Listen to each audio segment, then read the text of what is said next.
Bonjour à tous et bienvenue dans ce deuxième numéro de Lorcana Hebdo, le rendez-vous du lundi où l'on résume en quelques minutes toute l'actualité Lorcana de la semaine. Au programme aujourd'hui, un nouveau champion de MFL est couronné, la nouvelle saison est déjà lancée, le retour des Mulligan Challenge, un point sur le nouveau format Coconut, mais aussi les premiers résultats de la Gen Con et de son CCQ. Allez, sans plus attendre, place à l'actualité. On commence avec la finale de la MFL saison 7. Après plusieurs semaines de compétition, c'est finalement Magma qui s'impose face à Testo avec son jaune vert aggro. Le cofondateur de la Mulligan TV ajoute ainsi une nouvelle ligne à son palmarès en remportant l'une des compétitions communautaires les plus relevées de la scène française. Félicitations à lui pour cette belle performance. Mais à peine cette saison terminée qu'une nouvelle aventure commence déjà. En effet, la MFL saison 8 est officiellement lancée. Plus de 200 joueurs sont de retour pour plusieurs semaines de compétition réparties dans différentes divisions. Comme chaque saison, l'objectif est double: offrir une compétition de qualité à toute la communauté, mais aussi permettre aux joueurs de se préparer dans les meilleures conditions pour les prochaines grandes échéances. Que ce soit les championnats de 7 organisés en boutique ou encore les championnats d'Europe au mois de septembre, cette nouvelle saison promet encore de très belles affiches. Le Mulligan Challenge fait aussi son grand retour dès ce lundi soir. 3 soirées, lundi, mardi et jeudi, seront organisées et retransmises en direct sur Twitch sur la chaîne de Kramist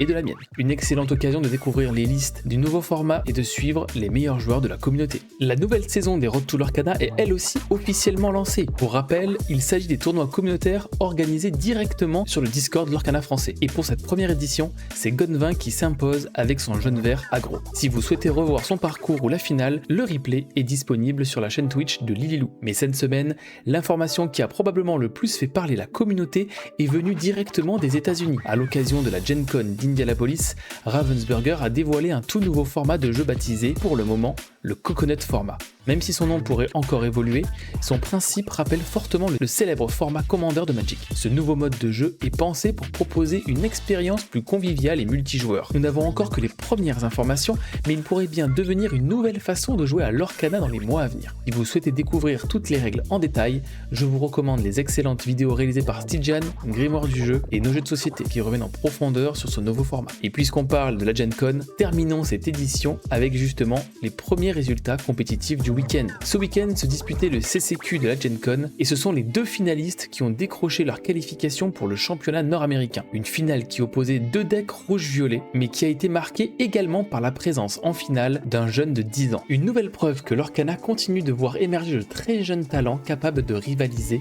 au plus haut niveau. Et voilà pour les principales actualités de la semaine. Si une information importante m'a échappé, n'hésite pas à la partager en commentaire. Et dites-moi également ce que vous pensez du nouveau format Coconut. Est-ce que c'est un mode de jeu que vous aimeriez essayer? Si ce deuxième épisode de Lorcana Hebdo vous a plu, pensez à lâcher un like et à vous abonner pour ne manquer aucun des rendez-vous des lundis. Merci à tous de m'avoir suivi, prenez soin de vous et rendez-vous la semaine prochaine pour un nouveau numéro de Lorcana Hebdo. Bye tout le monde.